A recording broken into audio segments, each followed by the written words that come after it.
Muy buenas tardes para todos. Yo soy Miguel Álvarez Mejía, soy residente de tercer año de Medicina Interna de la Universidad de Caldas. Para mí realmente es un honor estar hoy compartiendo con ustedes este caso clínico y esta conferencia sobre hipertensión arterial.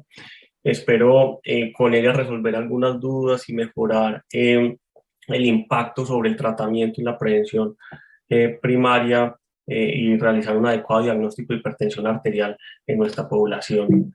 Y quiero traer como esta primera diapositiva de la Sociedad Internacional de Hipertensión que nos demuestra cómo para el año 2019, en este estudio en el cual se obtuvo una gran muestra poblacional de 1.508.130 participantes, se demostró cómo el 34% de la población tenía hipertensión arterial.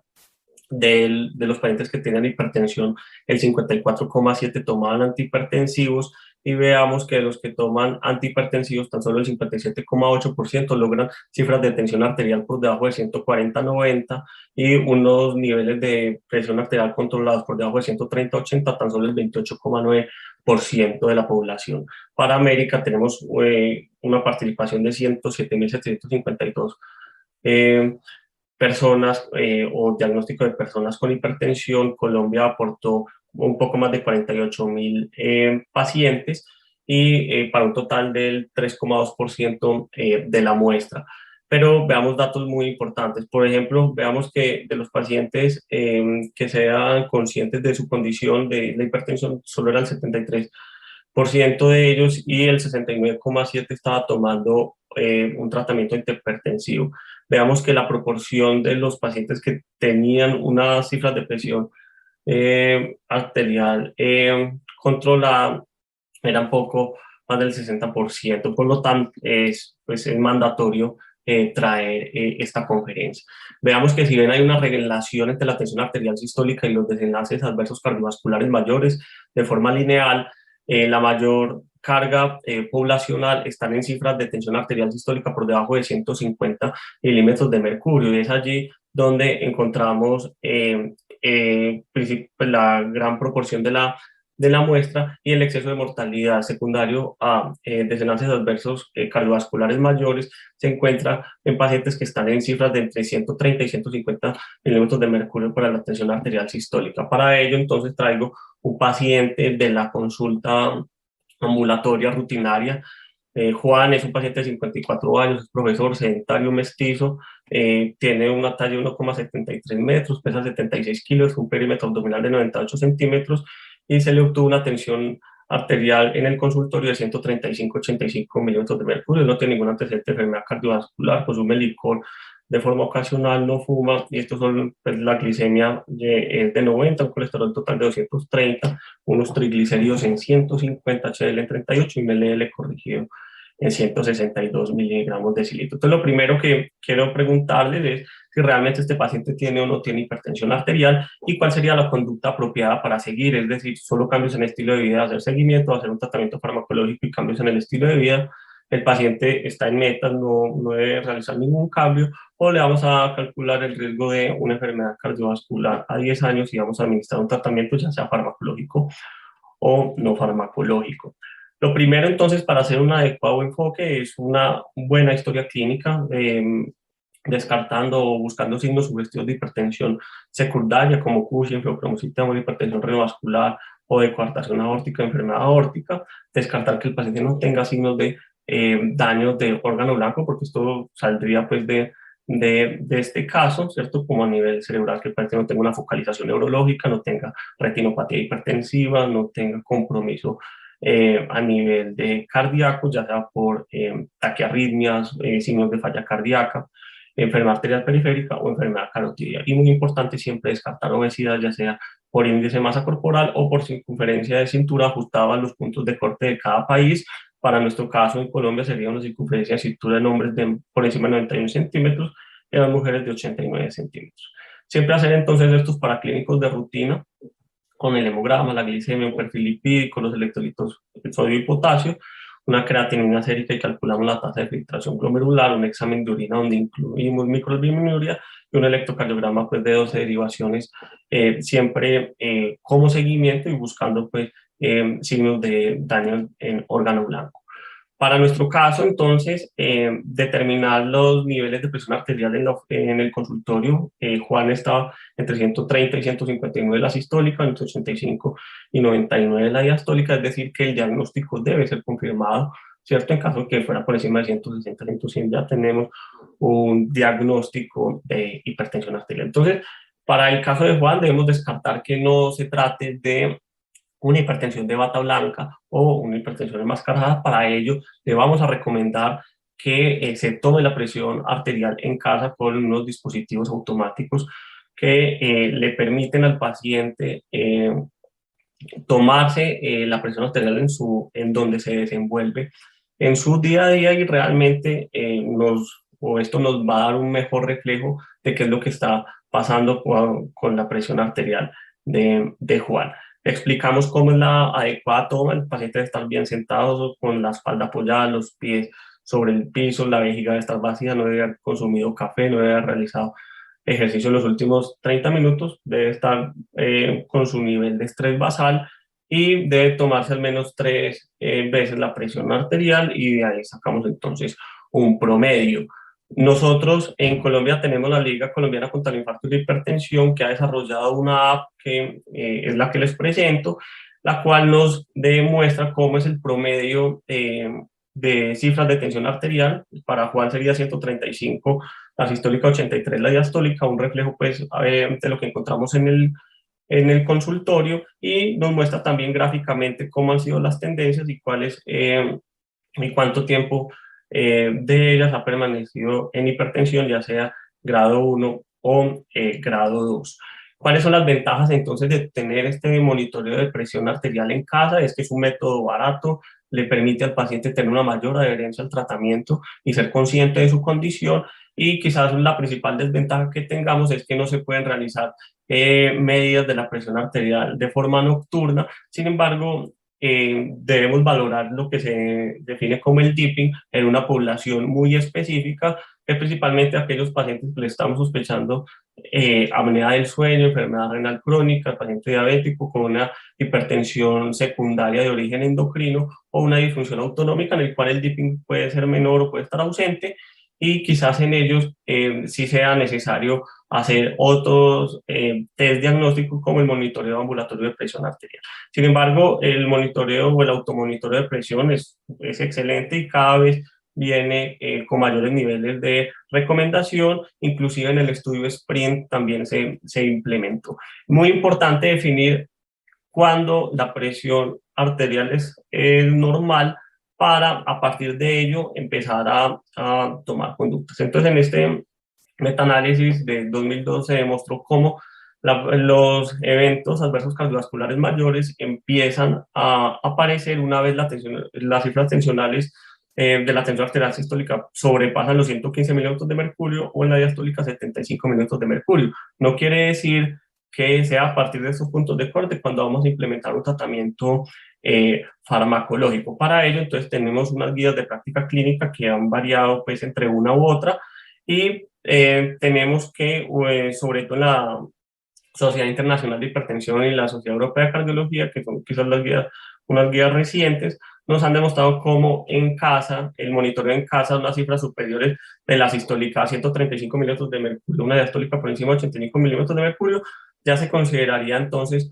como un paciente hipertenso. Sin embargo, para definir si realmente tiene un impacto o no el tratamiento, deberíamos calcular el riesgo de enfermedad cardiovascular a 10 años. Para el caso de Juan sería 7,6%, realmente es un riesgo bajo. Por lo tanto, extrapolada esta gráfica de las guías de la Asociación Americana del Corazón, el paciente, si bien se encontraría en un estadio 1 de hipertensión, el riesgo cardiovascular a 10 años, dado que es menor al 10%, no se debería iniciar un tratamiento farmacológico. Lo que deberíamos hacer es implementar un tratamiento no farmacológico y revalorarlo en los próximos 3 a 6 meses, garantizando tu adherencia e intensificando pues la terapia, si es el caso. Veamos cómo perder 1 kilogramo de peso disminuye, por cada kilogramo de peso se disminuye 1 milímetro de mercurio las cifras de presión arterial. Estos cambios son más evidentes en los pacientes hipertensos. Una dieta sana con una baja cantidad de sodio, es decir, por debajo de 1,5 gramos ojalá el objetivo sea por debajo de 1 gramo, alto contenido en potasio por encima de 3,5 a 5 gramos al día, hacer actividad física tanto aeróbica como anaeróbica y un moderado consumo de alcohol, es decir, 2 o menos unidades de alcohol en hombres o 1 en mujeres. Ahora bien, hay que determinar cuándo empezamos entonces el tratamiento farmacológico. ¿Qué nos recomiendan entonces las guías? Que los pacientes que están en este estadio 1, hipertensión, como que es el caso de Juan, y dado que el riesgo cardiovascular de enfermedad cardiovascular a 10 años es por debajo del 10%, deberíamos entonces implementar estas medidas no farmacológicas que acabamos de indicar. Muchos hablan entonces de implementar entonces las metas del sprint, que del estudio Sprint que salió pues, inicialmente en 2015, que tuvo pues, una actualización reciente, en el cual se demostró cómo llevar a esos pacientes entonces a cifras de tensión arterial por debajo de 120, ¿cierto? Milímetros de mercurio, la tensión arterial sistólica se disminuía entonces todo, pues con significancia estadística el desenlaces adversos cardiovasculares mayores y la mortalidad. Hay que tener en cuenta que esta población ya de base tenía un riesgo cardiovascular aumentado, ¿cierto? Y probablemente se derivó de ello entonces este impacto con significancia estadística.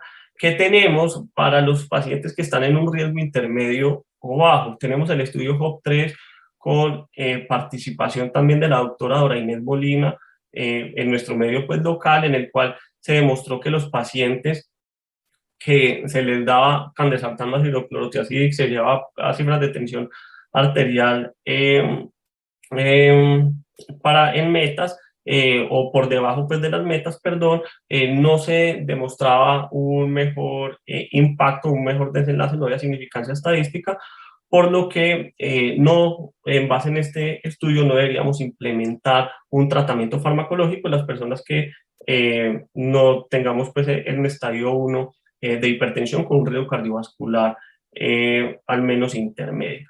¿Cuándo deberíamos entonces empezar un tratamiento farmacológico? Cuando este riesgo cardiovascular sea de al menos el 10%, esto es con el score de Framingham, ¿cierto? Recordemos que lo debemos ajustar para nuestra población multiplicando por 0,75 y debemos entonces administrar un tratamiento farmacológico. ¿Qué nos recomiendan entonces algunas guías como la guía europea? Es que si el paciente tiene unas cifras de tensión arterial sistólica al menos 20 milímetros de mercurio por encima de la meta, o la diastólica al menos por encima de 10 milímetros de mercurio, se debe iniciar un tratamiento combinado. En las otras condiciones, o si el paciente sobrepasa la edad de 80 años, un paciente frágil, en el cual bajar las cifras de tensión arterial puede predisponer a condiciones adversas, no se debería considerar entonces una monoterapia. ¿Y cuáles son entonces las combinaciones que podríamos implementar? Entonces un IECA o un ARA2 más un antagonista de canales de calcio o un diurético, ya sea tipo tiazida, ¿cierto? Y ya en un escalón más adelante, después, posterior a la revaloración, podríamos dar un triple tratamiento, una triple combinación con un IECA o ARA2 más un antagonista de canal de calcio, más un diurético, y ya en un estadio 3 ya se deberían hacer búsqueda de hipertensión secundaria, ¿cierto? Y remitir entonces también a un especialista, y probablemente la espironolactona sería un excelente tratamiento. Entonces, una vez implementemos el tratamiento farmacológico, es muy útil ahora sí basarnos en datos que nos arrojó el sprint, en el cual tener cifras de tensión arterial o alcanzar cifras de tensión arterial sistólica por debajo de 120 milímetros de mercurio, al menos de 120 milímetros de mercurio, nos disminuían todos los desenlaces de eventos cardiovasculares mayores con un NNT de 62, es decir, que se disminuye con significancia estadística el riesgo, pues el desenlace combinado de infarto, enfermedad coronaria, falla cardíaca y mortalidad por todas las causas. Hablando entonces un poco específicamente de cada grupo farmacológico, entonces los IECAS y los ARA2 se han probado efectivamente en hipertensión arterial, falla cardíaca, enfermedad renal diabética, reducen el riesgo cardiovascular, mejoran el metabolismo de la glucosa. Esto es un estudio pues, evidenciado pues, con el ramipril, y si bien pueden tener reducción de tasa de filtración glomerular, una hipercalemia, tos y angiodema, principalmente con los IECA, son mejor tolerados los ARA2. Sobre los bloqueantes de canales de calcio, realmente dentro de las pocas reacciones adversas podríamos encontrar la vasodilatación arterial periférica con edema, y es muy importante que los no hidropiridínicos, dado que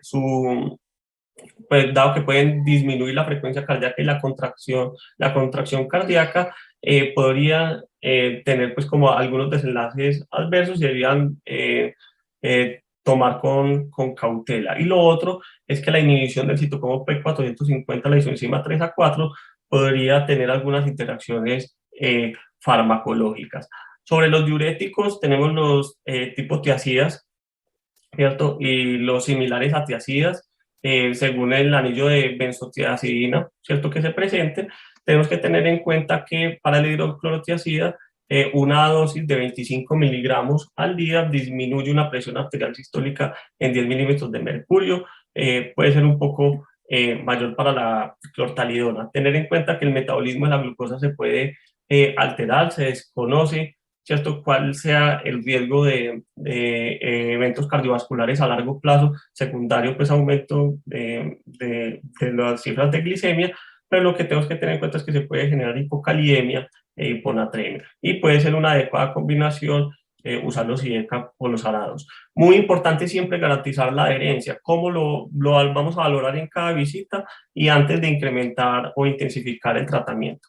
Para ello, disminuir la polifarmacia, es decir, en una sola tableta, dosificación una vez al día, ¿cierto? Vincular con hábitos específicos, utilizar los dispositivos electrónicos como alarmas para que el paciente tenga mejores, un recordatorio. Y lo otro es sobre la polipíldora, que ha mejorado entonces la adherencia. Veamos en algunos ensayos clínicos como el UNPAC y el IMPACT, de 86% versus un 65%, y se ha demostrado que esta terapia también combinada mejora la reducción de la tensión arterial sistólica. Por lo tanto, unos mensajes para llevar a casa: importante realizar un diagnóstico oportuno, una tamización en la población de riesgo, un tratamiento no farmacológico óptimo, garantizar el automonitoreo de la presión arterial y la adherencia al tratamiento, como lo mencionamos.